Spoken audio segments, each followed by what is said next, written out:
ഭൂരിപക്ഷം ലഭിച്ചിട്ടും മന്ത്രിസഭ രൂപീകരിക്കാൻ കഴിയാത്ത ഒരു രാഷ്ട്രീയ സ്ഥിതിവിശേഷമാണ് കേരളത്തിലും പശ്ചിമ ബംഗാളിലും തമിഴ്നാട്ടിലും നിലവിലുള്ളത്. അത് അവിടെയെല്ലാം ഭൂരിപക്ഷം ലഭിച്ച രാഷ്ട്രീയ പാർട്ടികളുടെ ഒരു ശാപമാണ് എന്ന് പറയുന്നില്ല. കേരളത്തിലാണെങ്കിൽ കോൺഗ്രസിന് 3/2 അധികം ഭൂരിപക്ഷം ലഭിച്ചിട്ടും അവരുടെ പ്രതീക്ഷയ്ക്ക് അപ്പുറം ഭൂരിപക്ഷം ലഭിച്ചിട്ടും ഒരു മുഖ്യമന്ത്രിയെ തീരുമാനിച്ചുകൊണ്ട് മന്ത്രിസഭ രൂപീകരിക്കുന്നതിനുള്ള രാഷ്ട്രീയ സാഹചര്യം ഉരുത്തിരിഞ്ഞ് വന്നിട്ടില്ല. അല്ലെങ്കിൽ രാഷ്ട്രീയ സാഹചര്യം സൃഷ്ടിച്ചെടുക്കാൻ കോൺഗ്രസിനാവുന്നില്ല. അതിന്റെ കാരണം എന്ന് പറയുന്നത് മുഖ്യമന്ത്രി പദത്തെ ചൊല്ലിയുള്ള അഭിപ്രായ ഭിന്നതയാണ്. പ്രധാനമായും 3 പേരാണ് മുഖ്യമന്ത്രി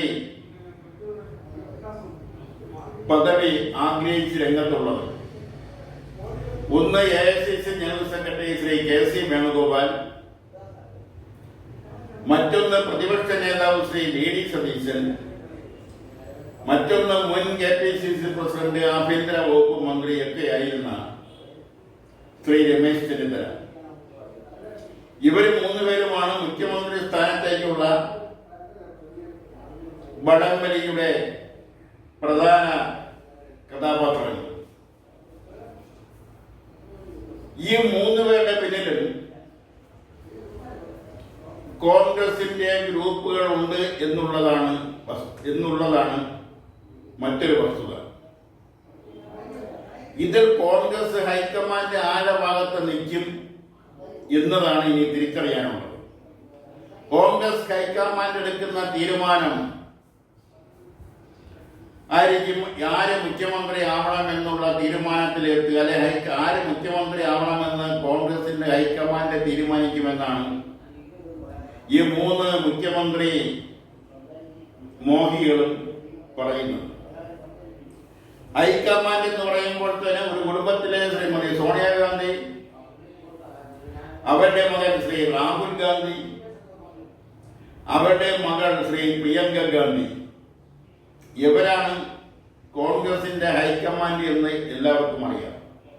എന്നാൽ അവർക്ക് ചുറ്റും അല്ലെ അവരോടൊപ്പം നിൽക്കുന്ന ചില ആൾക്കാരുമുണ്ട്. അതിൽ ഉൾപ്പെടുന്ന ആളാണ് ശ്രീ KC വേണുഗോപാൽ. അതുകൊണ്ടാണ് കേന്ദ്ര നേതൃത്വം ഹൈക്കമാൻഡ് KC വേണുഗോപാലിന് അനുകൂലമായ നിലപാട് സ്വീകരിക്കുമെന്നുള്ള ഒരു നിലപാടിലേക്ക് ചില കോൺഗ്രസ് നേതാക്കൾ എത്തപ്പെടാനുള്ള കാരണം. മാത്രമല്ല, കോൺഗ്രസ് MLA-മാരുടെ പിന്തുണ നോക്കിയാൽ 53 MLA-മാരുടെ പിന്തുണ KC വേണുഗോപാലിനുണ്ടെന്നാണ് പറയുന്നത്. MLA-മാരുടെ അഭിപ്രായമാണ് കേന്ദ്രത്തിൽ നിന്ന് വന്നിട്ടുള്ള നിരീക്ഷകർ കണക്കിലെടുക്കുകയാണെങ്കിൽ ഹൈക്കമാൻഡിന്റെ താല്പര്യം കൂടി പരിഗണിക്കുമ്പോൾ KC വേണുഗോപാലിനാണ് മുഖ്യമന്ത്രി ആവാനുള്ള സാധ്യത കൂടുതൽ. എന്നാൽ പ്രതിപക്ഷ നേതാവായി ഇരുന്നുകൊണ്ട് കോൺഗ്രസിനെ തിരഞ്ഞെടുപ്പിന് സജ്ജമാക്കിയ തിരഞ്ഞെടുപ്പിന് നേതൃത്വം കൊടുത്ത പ്രതിപക്ഷ നേതാവ് ശ്രീ VD സതീശൻ, അദ്ദേഹത്തിനാണ് സ്വാഭാവികമായും മുഖ്യമന്ത്രി സ്ഥാനം ലഭിക്കേണ്ടതെന്ന് വാദിക്കുന്ന ഒരു വിഭാഗം കോൺഗ്രസുകാർ. അദ്ദേഹവും അത് തന്നെയാണ് ആഗ്രഹിക്കുന്നത്. മാത്രമല്ല, മുഖ്യമന്ത്രി സ്ഥാനം കിട്ടിയില്ലെങ്കിൽ അദ്ദേഹം മറ്റൊരു സ്ഥാനവും മന്ത്രിസഭയിലേക്ക് ഇല്ലെന്നും മറ്റൊരു സ്ഥാനവും അദ്ദേഹം വഹിക്കില്ലെന്നും അദ്ദേഹം അസന്നിഗ്ധമായി പ്രഖ്യാപിച്ചു കഴിഞ്ഞു. ഇവിടെയാണ് സീനിയാരിറ്റിയുടെ കാര്യം പറഞ്ഞ രമേശ് ചെന്നിത്തല ശക്തമായി രംഗത്തുള്ളത്. അപ്പോൾ ഈ ഇത്രയും ഭൂരിപക്ഷം കിട്ടിയിട്ടും കോൺഗ്രസ് പൊതുജന മധ്യത്ത് കോൺഗ്രസുകാരുടെ ഇടയിൽ പോലും കോൺഗ്രസ് എന്നൊരു അപഹാസ്യ ആയിട്ട് മാറിക്കൊണ്ടിരിക്കുന്നു. അതിന് കാരണം മുഖ്യമന്ത്രി ആരാവണം എന്നതിനെ ചൊല്ലിയുള്ള തർക്കം തന്നെയാണ്. എത്രയൊക്കെ മൂടി വെച്ചാലും മത്തങ്ങ ചോറിൽ പൊതിഞ്ഞാൽ അത് എത്ര സമയം മൂടി വയ്ക്കാനാവും എന്ന് ചോദിക്കുന്നത് പോലെ കോൺഗ്രസിന്റെ മുഖ്യമന്ത്രി ആരെന്നതിനെ കുറിച്ച് വരും മണിക്കൂറുകൾ വളരെ നിർണായകമായിരിക്കും. അത് ഒരു ഭാഗത്ത് നിൽക്കുമ്പോൾ തന്നെയാണ് തൊട്ട അയൽവക്കത്തുള്ള തമിഴ്നാട്. അവിടെ ഒരു സിനിമാ നടന്റെ പാർട്ടിക്കാണ്, TVK എന്ന് പറയുന്ന പാർട്ടിക്കാണ് നിലവിൽ ഏറ്റവും കൂടുതൽ MLA-മാരെ ലഭിച്ചിരിക്കുന്നത്. ആ MLA-മാരുടെ എണ്ണം കൊണ്ട് മാത്രം തമിഴ്നാട് നിയമസഭയിൽ ഭൂരിപക്ഷം ലഭിക്കുന്നില്ല. അതിന് ഇനിയും 11 പേരുടെ കുറവുണ്ട്. ആ 11 പേരുടെ വിടവ് എങ്ങനെ നികത്താമെന്നാണ് TVK-യുടെ നേതാവ് വിജയടക്കമുള്ള നേതാക്കള് ആലോചിക്കുന്നതും അതിനുവേണ്ടിയുള്ള ശ്രമങ്ങൾ നടത്തുന്നതും. ആ ശ്രമങ്ങൾ നടത്തുന്നതിനുള്ള പ്രധാനപ്പെട്ട കാരണമെന്ന് പറയുന്നത് ഗവർണറെ സന്ദർശിച്ച വിജയോട് ഭൂരിപക്ഷം MLA-മാരുടെ പിന്തുണ ലഭിക്കണം, ആ MLA-മാരുടെ പേര് വിവരം വേണമെന്ന ഗവർണർ ആവശ്യപ്പെട്ടതുകൊണ്ടാണ്. സാധാരണയായി ആർക്കും ഭൂരിപക്ഷമില്ലാത്ത ഒരു രാഷ്ട്രീയ സാഹചര്യത്തിൽ നിലവിൽ ഏറ്റവും കൂടുതൽ നിയമസഭാ സമാജികരുള്ള പാർട്ടിയെയോ മുന്നണിയെയോ മന്ത്രിസഭ ഉണ്ടാക്കാൻ കഴിയുകയാണ് ഗവർണർ ചെയ്യുന്നത്. ഒരു നിശ്ചിത സമയത്തിനുള്ളിൽ ഭൂരിപക്ഷം തെളിയിക്കുന്നതിനുള്ള അവസരവും നൽകി. എന്നാൽ തമിഴ്നാട് ഗവർണർ ആ അവസരം നൽകാതെ തന്റെ വിവേചനാധികാരം ഉപയോഗിച്ചുകൊണ്ട് ഭൂരിപക്ഷം ലഭിക്കുമെന്ന ഉറപ്പ് ലഭിച്ചെങ്കിൽ മാത്രമേ, അല്ലെങ്കിൽ ഭൂരിപക്ഷം MLA-മാരുടെയും ലിസ്റ്റ് തന്നെങ്കിൽ മാത്രമേ മന്ത്രിസഭ രൂപീകരിക്കുന്നതിന് TVK-യുടെ നേതാവ് വിജയെ ക്ഷണിക്കൂ എന്നുള്ള നിലപാടാണ് ഗവർണർ എടുത്തിരിക്കുന്നത്. അതുകൊണ്ട് തമിഴ്നാട്ടിൽ മന്ത്രിസഭ രൂപീകരിക്കുന്ന കാര്യവും നിലവിലെ അനിശ്ചിതത്വത്തിൽ തുടരുകയാണ്. മറ്റൊരു സംസ്ഥാനം എന്ന് പറയുന്നത് പശ്ചിമ ബംഗാളാണ്. അവിടെ നിലവിലെ മുഖ്യമന്ത്രിക്ക് ഭൂരിപക്ഷം നഷ്ടപ്പെട്ട് BJP-ക്ക് ഭൂരിപക്ഷം ലഭിച്ചിട്ടും നിലവിലെ മുഖ്യമന്ത്രി ശ്രീമതി മമതാ ബാനർജി സ്ഥാനം ഒഴിഞ്ഞു കൊടുക്കാൻ തയ്യാറല്ല. അതൊരു അപൂർവ സംഭവമാണ്. ജനാധിപത്യ രാഷ്ട്രീയത്തിൽ ഭൂരിപക്ഷം നഷ്ടപ്പെടുമ്പോൾ അങ്ങനെ നഷ്ടപ്പെടുന്ന മുഖ്യമന്ത്രി സ്വയം രാജിക്കത്ത് ഗവർണർക്ക് നൽകുകയാണ് പതിവ്. നേരിട്ടല്ലെങ്കിൽ ചീഫ് സെക്രട്ടറി മുഖാന്തരമോ അതുമല്ലെങ്കിൽ അതുപോലുള്ള ഏതെങ്കിലും ഉയർന്ന ഉദ്യോഗസ്ഥനോ രാഷ്ട്രീയ നേതാവോ മുഖാന്തരമോ ഗവർണർക്ക് രാജിക്കത്ത് കൈമാറുകയാണ് പതിവ്. ഇത് രാജിക്കത്ത് കൈമാറിയില്ല എന്ന് മാത്രമല്ല, താൻ രാജിവെക്കുന്നില്ല എന്നുള്ള തീരുമാനത്തിലാണ് പശ്ചിമ ബംഗാൾ മുഖ്യമന്ത്രി ആയിരുന്ന ശ്രീമതി മമതാ ബാനർജി. അവരതിന് പറയുന്ന ചില കാരണങ്ങളുണ്ട്. അവിടെ വോട്ട് മറിച്ചു, വോട്ട് പെട്ടി മാറ്റി, വോട്ട് പെട്ടി പൊട്ടിച്ചു. ഇതെല്ലാം വെറും രാഷ്ട്രീയ രണ്ടായിട്ട് മാത്രമേ കാണാൻ കഴിയൂ. ഒരു വോട്ട് പെട്ടിയും അല്ലെങ്കിൽ തിരഞ്ഞെടുപ്പ് കഴിയുന്ന ബാലറ്റ് പെട്ടികളിൽ മാറ്റിവെക്കാനോ അത് പൊട്ടിക്കാനോ ഒന്നും കഴിയില്ല എന്നുള്ള തിരഞ്ഞെടുപ്പുമായി ബന്ധപ്പെട്ടുള്ള നിന്നിട്ടുള്ള ഉദ്യോഗസ്ഥർക്കെല്ലാം അറിയാം. അത് കേരളത്തിലും ആരോപണം വന്നിട്ടുണ്ട്. കേരളത്തിലും ചില ബാലറ്റ് പെട്ടി സൂക്ഷിച്ചിരുന്ന സ്ട്രോങ് റൂമുകൾ തുറന്നു എന്നുള്ള ആരോപണം വന്നിട്ടുണ്ട്. അത് വോട്ടുകൾ മറിക്കാൻ വേണ്ടിയാണെന്നോ വോട്ട് പട്ടികൾ മാറ്റാൻ വേണ്ടിയാണെന്നുള്ള ആരോപണം വന്നിട്ടുണ്ട്. അത് നടക്കാത്ത കാര്യമാണെന്നുള്ള കാര്യം അതുമായി ബന്ധപ്പെട്ടവർക്കറിയാം. എന്തായാലും അനിശ്ചിതത്വം തുടരുന്നു. അത് കേരളത്തിലായാലും തമിഴ്നാട്ടിലായാലും പശ്ചിമ ബംഗാളിലായാലും. പശ്ചിമ ബംഗാളിലാവട്ടെ തൃണമൂൽ കോൺഗ്രസിന്റെ പാർട്ടി ഓഫീസുകൾ BJP-ക്കാർ കൈയടക്കിക്കൊണ്ടിരിക്കുന്നു. ഒരു ചൊല്ല് ഉള്ളതുപോലെ വാളെടുത്തവൻ വാളാൽ എന്ന് പറഞ്ഞതുപോലെ അവിടുത്തെ CPIM-ന്റെ ആഫീസുകൾ തൃണമൂൽ കോൺഗ്രസുകാർ കയ്യേറി അവരുടെ സമ്പത്തുകൾ കൈവശപ്പെടുത്തി അവിടെയെല്ലാം തൃണമൂൽ കോൺഗ്രസിന്റെ കൊടിയും ബോർഡും ഒക്കെ സ്ഥാപിച്ച ഒരു ചരിത്രം ബംഗാളിലുണ്ട്. അതിപ്പോൾ തൃണമൂൽ കോൺഗ്രസ് BJP-യിലൂടെ തിരിച്ചനുഭവിച്ചുകൊണ്ടിരിക്കുന്നു എന്ന് മാത്രമേ അതിനെക്കുറിച്ച് പറയാനുള്ളൂ. മാത്രവുമല്ല, തൃണമൂൽ കോൺഗ്രസ് പശ്ചിമ ബംഗാളിലും തമിഴ്നാട്ടിലെ DMK, കേരളത്തിലെ ഇടതുപക്ഷ മുന്നണി, അതായത് മമതാ ബാനർജിയും MK സ്റ്റാലിനും പിണറായി വിജയനും ഇന്ത്യ മുന്നണിയുടെ പ്രധാനപ്പെട്ട ഭാഗങ്ങളായിരുന്നു. BJP-ക്കെതിരെ രൂപീകരിച്ച പ്രതിപക്ഷ പാർട്ടികൾ രൂപീകരിച്ച ഇന്ത്യ മുന്നണിയുടെ 3 സ്ട്രോങ് ശക്തിയേറിയ തൂണുകളായിരുന്നു ശ്രീ പിണറായി വിജയനും ശ്രീ MK സ്റ്റാലിനും ശ്രീ മമതാ ബാനർജി.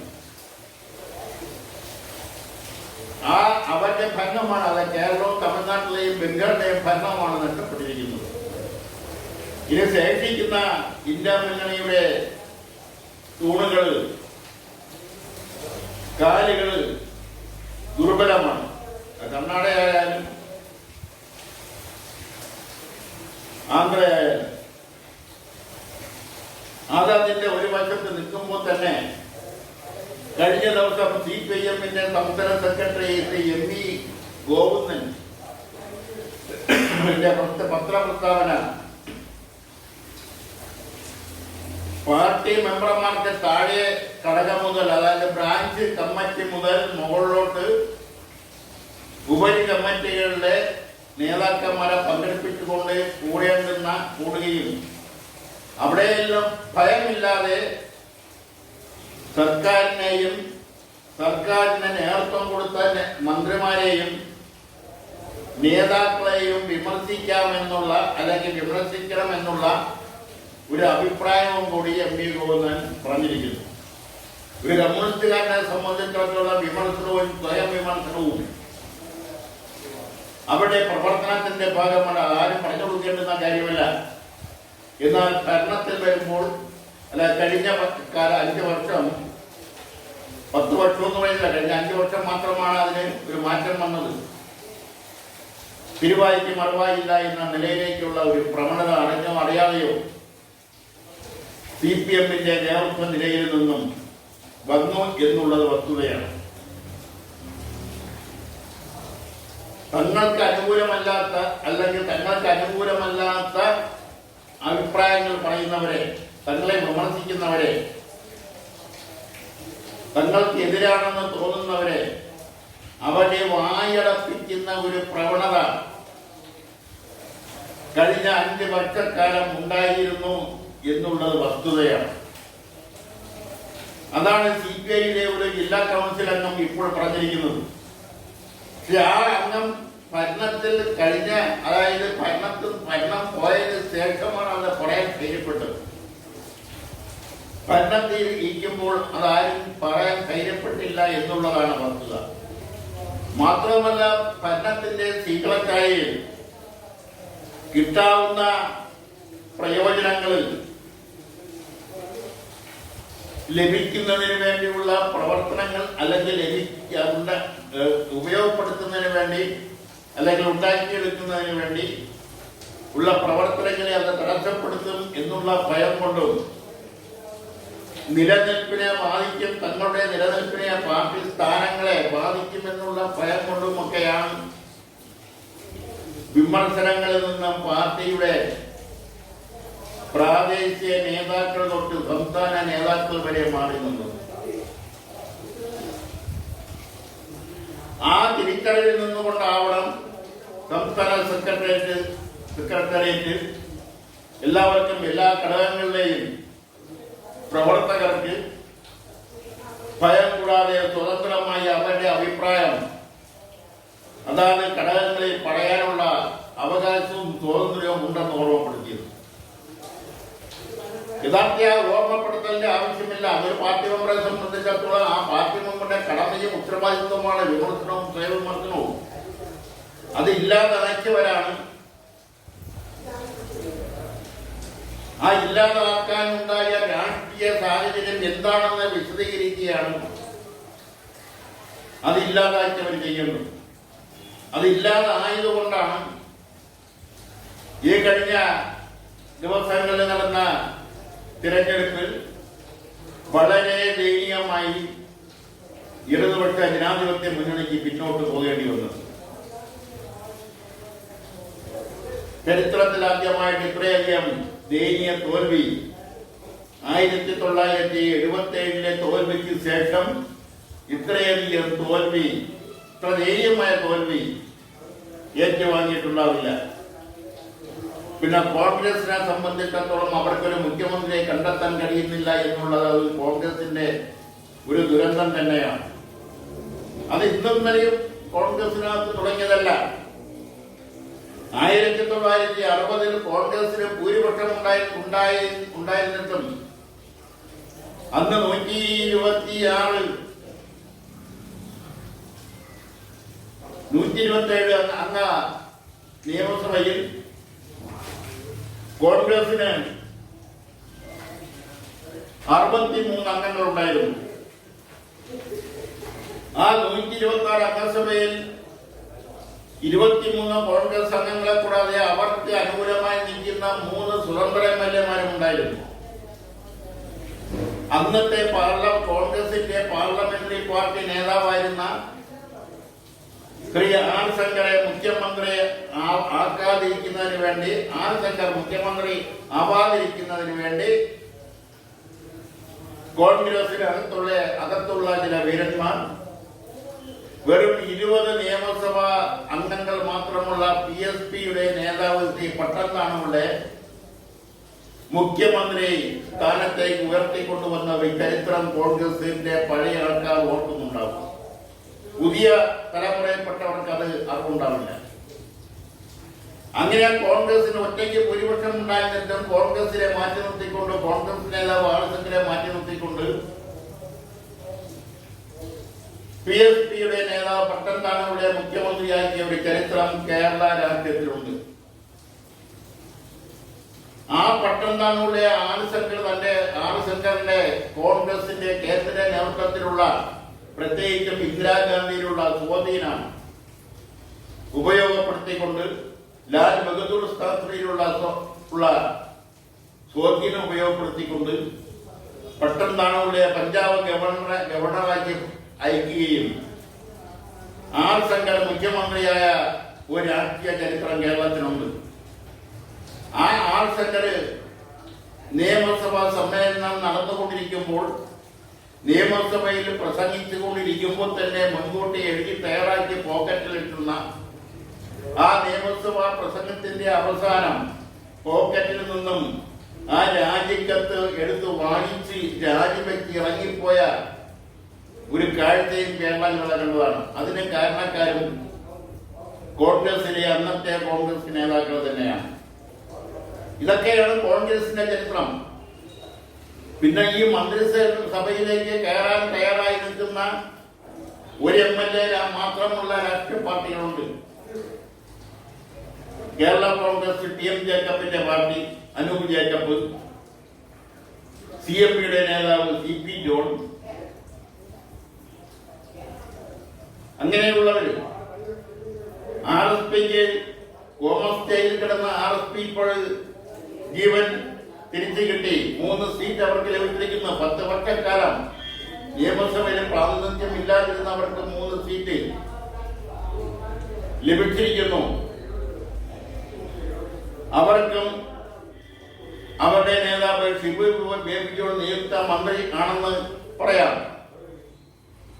ഇതിൽ ശ്രദ്ധിക്കേണ്ട പ്രധാനപ്പെട്ട ഒരു കാര്യം, ഈ ഒരു MLA മാത്രമുള്ള രാഷ്ട്രീയ പാർട്ടിയുടെ നേതാക്കന്മാർ മന്ത്രിമാരാകുമ്പോൾ ആ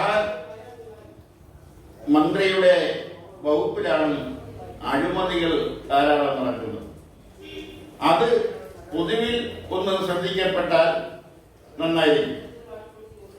പിന്നെ ഇവിടെ അവസാനമായി കണ്ണാടിയിലൂടെ എന്ന പരിപാടി അവസാനിപ്പിക്കുന്നതിന് മുമ്പ് എടുത്തു പറയേണ്ടുന്ന മറ്റൊരു കാര്യം BJPയെ കുറിച്ചാണ്. മുമ്പൊരിക്കൽ സീറ്റിലൂടെ നിയമസഭയിലെത്തിയ ഒ രാജഗോപാൽ ആദ്യമായിട്ട് കേരള നിയമസഭയിൽ പ്രാതിനിധ്യം ലഭിച്ചു. പക്ഷേ അതിനുശേഷം ഈ നിയമസഭയിലാണ് BJPക്ക് 3 നിയമസഭാ സാമാജികരെ ലഭിക്കുന്നത്. അവിടെ 3 പേരും മോശക്കാരല്ല, 3 പേരും തീപ്പൊരികളാണ് എന്ന് വേണമെങ്കിൽ പറയാം. അവരെ ഒരു വിധത്തിലും ഒതുക്കിക്കൊണ്ട് മുന്നോട്ട് പോകാനാകുമെന്ന് ഒന്നും തോന്നുന്നില്ല. കേന്ദ്ര മന്ത്രിസഭ കേന്ദ്രം അനുവദിക്കുന്ന ഫണ്ടുകൾ എങ്ങനെ വിനിയോഗിക്കുന്നു, അത് എവിടെ വിനിയോഗിക്കാതിരിക്കുന്നു, അവിടെ എവിടെ ലാപ്സായി പോകുന്നു, ആ ലാപ്സായി പോകുന്നതിനുണ്ടായ കാരണങ്ങൾ എന്താണ്, അതെല്ലാം അക്കമിട്ട് നിരത്തി നിയമസഭയിൽ അവതരിപ്പിക്കാൻ കെൽപ്പുള്ളവരാണ് BJPയുടെ പ്രതിനിധികളായി നിയമസഭയിൽ തന്നെ വരാൻ പോകുന്നത്. അതുകൊണ്ട് 3 അംഗങ്ങളെ ഉള്ളൂ എന്നതുകൊണ്ട് അവരെ നിസ്സാരമായി കാണാൻ കഴിയില്ല. ആ 3 പേർ വളരെ നിയമസഭയിൽ ഏറ്റവും കൂടുതൽ ശ്രദ്ധിക്കപ്പെടുന്നത് ആ 3 പേരായിരിക്കും. അവരുടെ സർക്കാരിന്റെ ഓരോ കഴിവുകേടുകള് എന്തെങ്കിലും അഴിമതി നടത്തിയാൽ ആ അഴിമതി എവിടെയെങ്കിലും ജാഗ്രത കുറവുണ്ടായാൽ അതെല്ലാം അക്കമിട്ട് നിരത്തി നിയമസഭയ്ക്കകത്തും പുറത്തും അതിശക്തമായി അവർ അവതരിപ്പിക്കും. ജനങ്ങളുടെ മുന്നിലേക്ക് അവർ കൊണ്ടുവരും എന്ന കാര്യത്തിൽ ഒരു സംശയത്തിന്റെ ആവശ്യമില്ല. അതുകൊണ്ട് വരുന്ന നിയമസഭാ സമ്മേളനങ്ങളിൽ വളരെയധികം ജാഗ്രതയോടെ, അതോടൊപ്പം തന്നെ ശബ്ദ ബഹളത്തിൽ നിറഞ്ഞതും കാര്യക്ഷമതയുള്ളതുമായിരിക്കും. ഒരു ഭാഗത്തെ കാര്യക്ഷമതയുള്ള അംഗങ്ങളുള്ളപ്പോൾ മറുഭാഗത്ത് ഒരുപക്ഷെ കാര്യക്ഷമത ഇല്ലെങ്കിൽ തന്നെയും അവിടെ കാര്യക്ഷമത ഉണ്ടായേ മതിയാവും. അത് കേരളത്തിന്റെ ജനാധിപത്യത്തിനും കേരളത്തിന്റെ വികസന പ്രവർത്തനങ്ങൾക്കും പരമാവധി അഴിമതി കുറയ്ക്കുന്നതിനും അത് സഹായകരമാകും എന്ന കാര്യത്തിൽ സംശയമില്ല.